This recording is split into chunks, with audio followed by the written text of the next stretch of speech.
You're listening to Hello Good Life, the podcast where we help you define what your good life means to you. We're diving into the nitty-gritty of creating an intentionally good life that you love. From the good, the bad, to the downright ugly, and everything in between. Here's your host, Shay. Hello. Thank you so much for being here today. This is going to be a good one. I am sharing with you about how you can release and trust the process and how I did that when I quit my job and I moved into trusting that I was taking the right steps for my family and myself. So let's jump in. All right. So if you listen to the first episode, you will know that I quit my job after I passed out at work when I was pregnant. If you have not listened to that episode yet, go back and listen. I give you a little bit of info about me, who I am, why I'm doing what I'm doing, and the story around how this all came to be. And so in this episode, I actually, within the last few weeks, I've had somebody who said, how did you just release the control? How did you trust the process? How did you choose to essentially show up and do something that you've never done before, especially when it feels so incredibly scary? And I wanted to share a little bit about my mindset around it, what was going through my mind back then, and a little bit about how I've been running and doing things lately to see if that will help you. Essentially, if there's something big or scary, or if you're finding it hard to trust the process, that it'll help you move yourself in the right direction. So, hello, I am Shay. I am so happy you're here. Let's dive in. By now, you should have listened to that episode and then come back here. And by episode, I mean episode 1, where I've explained all this stuff around everything that's happened. And so my decision to quit my job, my corporate, very nice paying job, was I passed out at work. It was no longer fun. I was stressed. I was filled with anxiety. The people that I worked with, there were 3 or 4 incredible people. Like, I am saying, I'm still friends with a couple of them on Facebook to this day. But then the majority, so there were 4 to 5 amazing people, 3 to 4 amazing people. But the other 15 to 20, if I knew now what I knew then, I think things would make things different. Because I'm really into human design now, because I'm really into personal development now, because I'm into like really feeling my energy. Looking back now, I could realize I just was not an energetic fit at this company. I was never in the you need to hustle, hustle, hustle, even though that's what I was doing. I was doing the you need to make the minimum amount of phone calls because, again, this was sales. I was making phone calls to try to convert people into sales, and I had to make at minimum 70 calls per day. I was making anywhere from 90 to 120 calls per day because our commission was based off of our calls, based off of our sales, things like that. And so even though I was responsible for my own sales, it was a competition. It was who's going to beat who's going to undermine who's going to do this. If somebody leaves, who's going to get their accounts? And so it was a lot of shit talking, a lot of behind the scenes just crap that, looking back now at 24-year-old Shay, 23-year-old Shay, being at 38 right now, I recognized I was not in any energetic alignment with that. And don't get me wrong, I'm a competitive person. I like to win. I like to win. I like it when my kids are in their sports and they're winning. I don't hold anything back when I'm playing Monopoly or Yahtzee with my kids. You're not getting a courtesy of winning with me. It's go time. So, I love to win. However, not at the sake of making other people feel bad or undermining or lying or any of this stuff that was going on. And so for me, I said, you know what? You can't do this anymore. This is not okay. And essentially my body told me, you're pregnant, you're passing out from stress at work. Your husband's driving an hour. We weren't married at the time. We're clearly, obviously married now since I called him my husband. But you cannot do this. And I did not listen for a while. I stayed, I think, another couple of weeks. And finally, I was just like, you know what? You're done. It was really rough. My husband was scared. I was scared. But at the same time, I said, my body is telling me something. We have to have a healthy baby. I don't know that going to find a new job at 5.5 months pregnant is the best for me right now and the best for my health. And so with my decision to quit, I said to my husband, I know this is scary for you because he's a worrier. He is a stress magnet, as what I used to call him.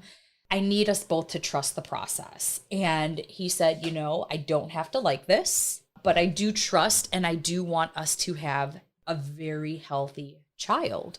And clearly, if my blood pressure's through the roof and then me going to checkups after I quit my job, my blood pressure was back to normal. Like, if I was able to do this and bring me back to normal, obviously that's a sign.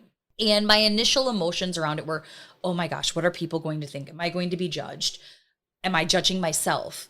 And I had to essentially flip it around. And 38-year-old me is really proud of 24-year-old me, because I did say, it is more important for my mental health. It is more important for my baby, my son that I was having.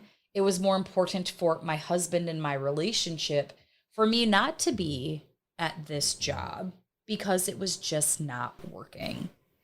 And I was emotionally intelligent enough in that particular area in my life. Trust me, I've done a lot more growth since then, realizing that there are certain areas in my life that I was not emotionally mature in.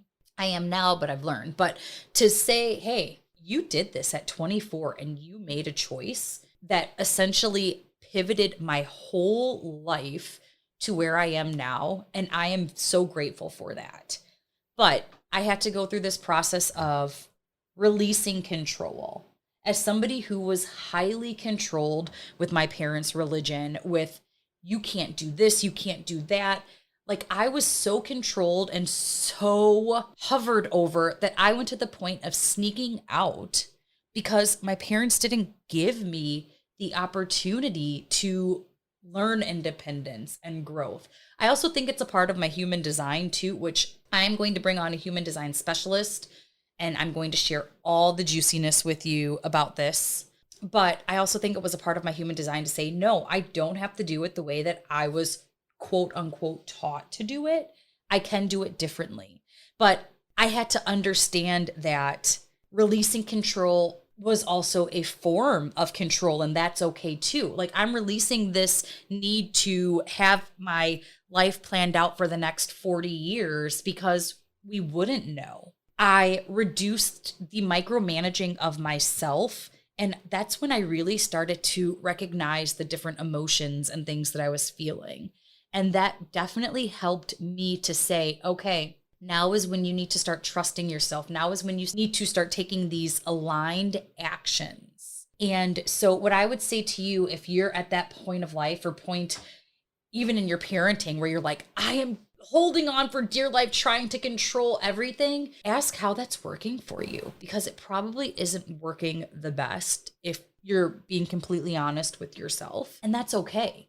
But how can you adjust it? How can you release a little bit of that so you're not so wound up, so tight that you're worried about everybody else and you're not addressing the stuff that's going on inside of you? Because eventually that's going to lead to health issues. Because when we're keeping these emotions inside, when we're keeping these feelings and all of this inside, eventually you're going to snap. And I think that's why people go through midlife crisis, because they have held it together, not felt into these things, and said, I'm fine, I'm fine, I'm fine, I'm fine, I'm fine. It's fine, I'm fine, everything's fine, until it's not fine.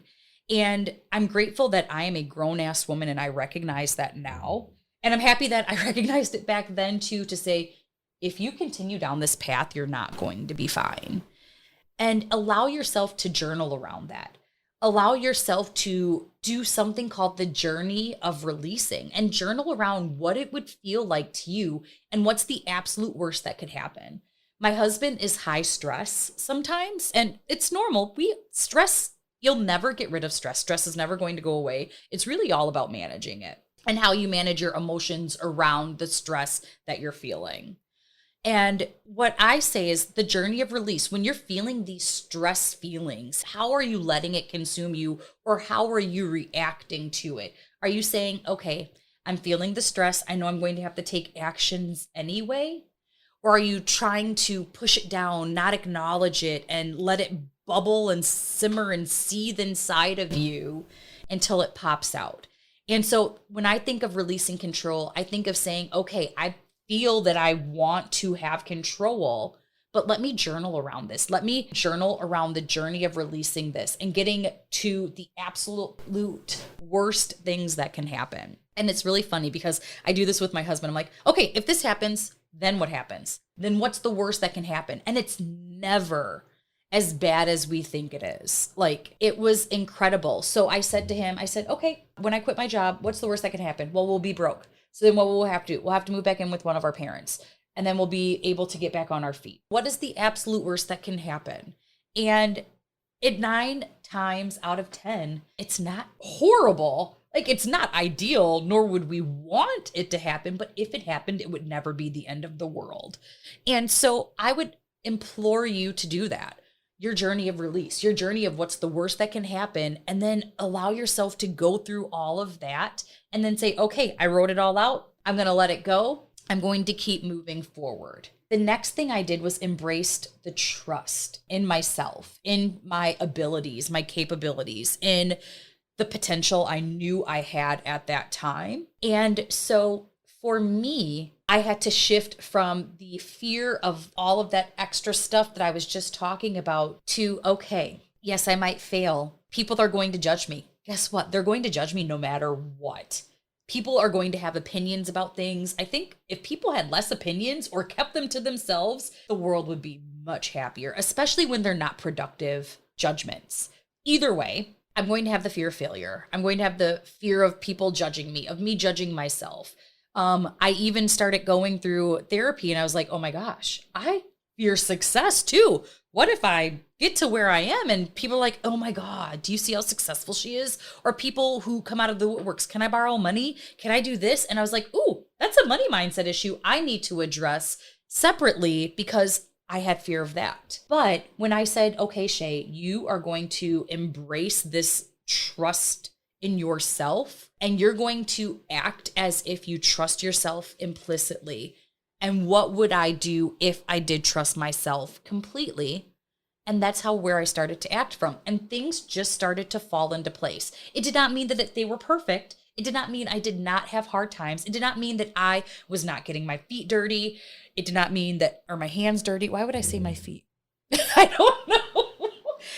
I mean, getting my hands dirty, like, it did not mean that I wasn't doing the work, but it did mean that even as I was doing the work, even if I took 3 steps forward, 1 step backwards, guess what? That was still 2 extra steps forward that I took because I trusted in myself, and I took faith, and I took aligned action, and I put them together. I also started trusting my instincts. I knew I would be resilient. I knew that when I went internally, not what my husband thinks, not what I learned from parents, not where I learned from these people or those people or anybody, when I started going and saying, what do I need to do? What do I need to feel? Who do I need to be? When I was using the self-trust to guide me through these uncertain times, these uncertain circumstances, it helped me move through it faster. It also boosted my confidence in myself. It made me more assertive, but not in a like bossy, bitchy sort of way. It made me more assertive in a, okay, I can take your feedback and I'm going to adjust, but then I'm going to move on. And that is okay. I also started trusting in others more and their capabilities, their strengths. And it helped me build better relationships, which I think is probably one of the most important things that I have done in my whole online business journey. And I just think that is so important. it felt really quite amazing if I was being completely honest. So I don't want to make this super long, but I did want to say, like, I really learned, I learned to manage my emotions. I learned to release the control. I learned to also acknowledge. So let me go back to managing my emotions. I learned to acknowledge those emotions. I learned to release the control, especially with the emotions, especially with the, oh my gosh, the what ifs, or what will people think, or all of these things, so that I could move through that. And then I embraced trust in myself, trust in the people who were supporting me, trust in my own actions. And that changed everything. And I want to share this quote with you because it's one of the quotes that I just love everywhere. I actually have this quote on my bathroom mirror right now. And it's, if I let go of who I am, I become who I might be. And it's by Lao Tzu, I think is how you say the name. But it's so true. I let go of this expectation that I was going to go the corporate route, that I was going to be this sort of person. And it has truly helped me to become more of who I am. And I would say over the last 2 years, even, I've dug more into myself. And I was talking with one of my friends, even just about like being alone with myself, being in trust, in connection, in communion with myself. And I've learned to enjoy me more. I've learned to trust my instincts more. And I have learned that I am becoming a better version of me by doing these 3 things, by embracing my emotions, learning how to handle my emotions, by embracing the trust, and by learning to release the control as well. I'm so happy that you were here. I want you to take some time today to think about it, to journal. The journey of release is what I called it. How can you journal around the what ifs that you're having and see that the what ifs aren't as scary as we make them out to be? Thank you for being here today. I am so excited that you are listening to this, and I can't wait to share more with you. Please come to the website, stop over at soulfueledlife.com. Come say hi. I am so excited to have you in the community. All right. Thank you so much. I will chat with you soon. Have a great day. Thank you for listening to Hello, Good Life. To connect more with us, check out soulfueledlife.com.